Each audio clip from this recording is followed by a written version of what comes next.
Blues Notes video in the big 2025, huh? All right.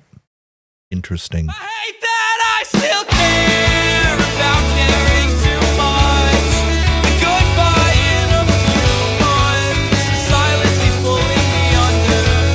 5:45 a.m. Man, I gotta say, every cell in my body really wants to make a loud, yelly, screamy video like I used to, you know, in the good old days. If you want to feel really old, my channel's turning 5 years old soon. Unfortunately, I live in an apartment now, and I don't think my downstairs neighbor would appreciate me yelling at 4 a.m., you know, because he's already listened to me yell at the Blues game all night. I don't think my hedgehog would appreciate it either. This is my hedgehog, by the way. His name's Jake. He's named after Jake Neighbors, who scored 2 goals today. About the only good thing that happened tonight. It is precisely those emotions that is getting me to sit down in front of a microphone and react to a Blues game for the first time in what feels like years. Using that emotion, I'm going to try to give a level-headed analytical take on this season so far and what needs to change, because believe me, a lot needs to change. And a video like this isn't born off of me watching a particularly bad game tonight, because believe me, I watched a particularly bad game tonight. No, what gets me to sit down in front of a microphone at 1 a.m. to rant about this team isn't just one game. Rather, it's the amalgamation of the entire season so far. Something's gone very wrong. Previously, in my State of the Blue Union 2025 video, I highlighted how even though there wasn't massive expectations to be put on this team, we still had to put some on. In order for us to confirm that this team was on the correct trajectory, we had to make sure that this season was better than last season. And honestly, the question going into this season wasn't if the Blues were going to be better, but how much better they were going to be versus last year.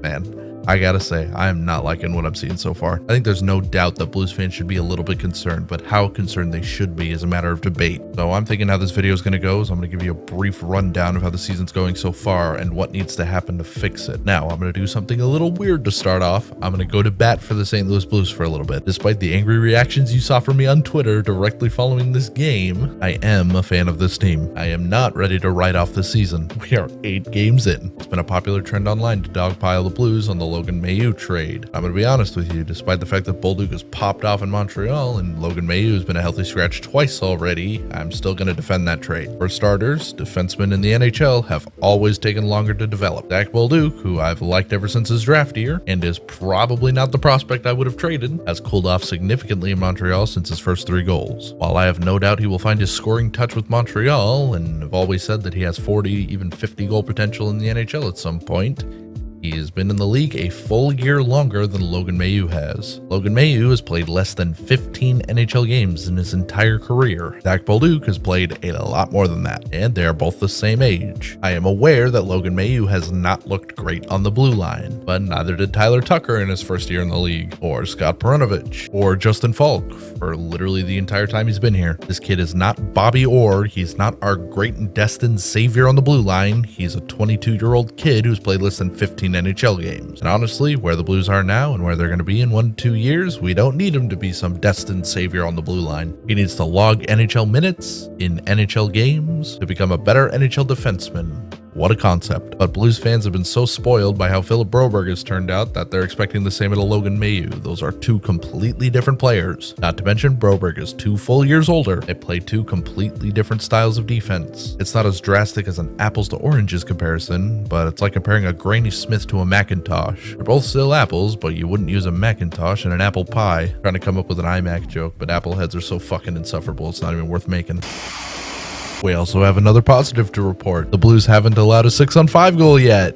All right, Stanley Cup champs, let's go. All right, so here's why they suck. Now, in my opinion, I can see 101 things wrong with this team. Now, I'm not ready to write off this team yet. So for all the non-Blues fans that are tuning in to watch this video for some fucking reason, I am recording this after the Blues blew a 4-0 lead to the Detroit Red Wings. Earlier today, I posted this tweet, mostly as a jab to other Blues fans who have been way overreacting to this team's underperformance so far, basically saying that if the Blues lose this game and look terrible doing so, that's when you can start panicking. And only a few hours after that tweet was sent, the Blues proceeded to blow a 4-0 lead to Detroit to lose the game 6-4. This hands the Blues their 3rd straight loss and puts them in a much worse position in their division. Now, I'm going to slightly walk back that tweet. I don't think it's time to hit the panic button yet, but I'm going to highlight a few things in this video that need to change for the St. Louis Blues, and if in 10 to 15 games from now these things are not fixed, then I believe it is perfectly acceptable to overreact. Or I guess it wouldn't be overreacting, it would just be reacting, something I used to do quite frequently. Damn, I wish I had a soundproof room again. First up on the docket,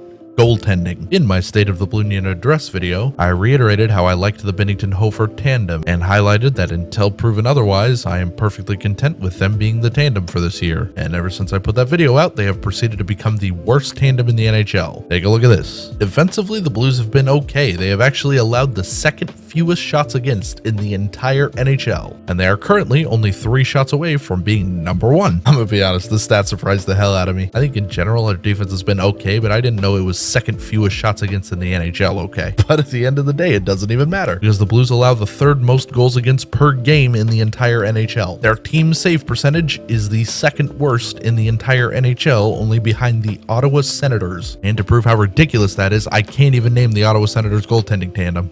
That is an EA Sports generated name. What the fuck are we doing? That doesn't really need a lot of analysis. Stop the puck. It's really a shame because Binnington has had 2 or 3 really solid goaltending performances, but Joel Hofer has just not had the start to the season that he wants, and even Binnington for the first game and this most recent game does not look the best. Binnington, I know you ain't nervous, but we sure as hell are. I'm pretty confident that Hofer can bounce back. He's had more than a couple seasons in the NHL, and his track record has proven that he can stop the puck. Just sometimes you have an off year. This might just be it for him. And then if I'm being honest, I don't think there's any point in worrying about Binnington's numbers. We've seen what he can do between the pipes, and that contract's borderline unmovable anyway, so there's really no point in worrying about it. If the defense can keep up, then I think that confidence will rub off on the goaltenders. But I also know that maintaining a 2nd fewest shots against in the entire NHL is not a sustainable pace for this defense. And when that inevitably crashes and burns halfway through the season, how will the goaltending react? What's keeping me up in the night times? Moving on. Number 2, this isn't a quantifiable topic, so I'll just call it what it is.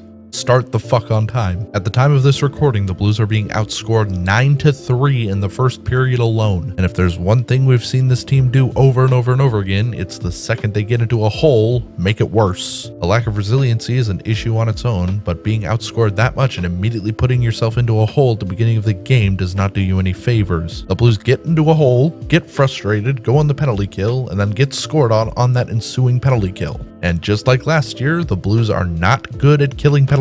The addition of Pius Suter helps, but it's not a magic fix. The Blues penalty kill currently sits at 72.7%. Just last video, I harped on 74.3% not being even close to good enough. And this year's total is a full 2% worse than that. I know it's early in the season, but that cannot be a sign of things to come. Part of that is a coaching issue, part of that is a leadership issue, but a lot of that is just them being inside their own heads. It's early in the season, shake it off. This obviously cannot continue, but I'm not willing to put the entire stock of the season on what's happened in fewer than 10% of our games. I'm not going to be drastic and call that a coaching change is needed or even a captaincy change, but I'm sick of watching the Blues players and Jim Montgomery in the media going, well, I thought our game was good, except for the parts where it wasn't. Like, buddy, just tell us that you got to get pucks deep and move on. I have very little interest in what the coaching staff has to say after blowing a 4-0 lead to Detroit other than morbid curiosity. Which brings me to my 3rd point. The big guns have to step up. The players who are supposed to be carrying this offense forward are not. The players who are expected to drive this offense forward, or are at least paid like it, are not producing the way they should. Out of the 4 players that should be driving offense on this team, Robert Thomas, Jordan Kyrou, Pavel Buchnevich, and Dylan Holloway, arguably the only one of them that has been driving offense forward on this team so far has been Jordan Kyrou. Not 100% sure what's going on with Robert Thomas. We've never really seen him in a slump like this before, so we're just going to hope that he figures it out halfway through the season. So by the time he's done with his injury, let's hope that he can figure it out and turn it into a fresh start. As for Dylan Holloway, that's kind of another surprise. He too also strikes me as a player that'll sort of figure it out as the season goes on. He's got a lot to live up for as far as last year's expectations, but I have no doubt that he can return to form. As for Pavel Buchnevich though, this is basically the 2nd straight year where he has not looked as good as he should. And last season he signed that massive deal to stay in St. Louis for 6 more years. A big reason why the 2022 Blues were so successful and almost pulled off an upset against the Avalanche in the playoffs that year was because they had scoring from basically all their big guys. Pavel Buchnevich was one of the big guys. If the Blues offense wants any form of success going forward, Pavel Buchnevich returning to form is a huge factor. He's contributing on the score sheet passing wise, but as far as goal scoring, I just haven't seen the same thing. Regarding the Blues offense, that is the #1 question mark. That's about all I got for you. I know this video was brief, but I also felt it was necessary. Bottom line is the Blues need to tighten up on those 3 things. If they do not get it together in the very near future, then we might be talking about a much more in-depth video, and that one's not going to be as optimistic. Hopefully this is a fluke and the Blues can get right back on track.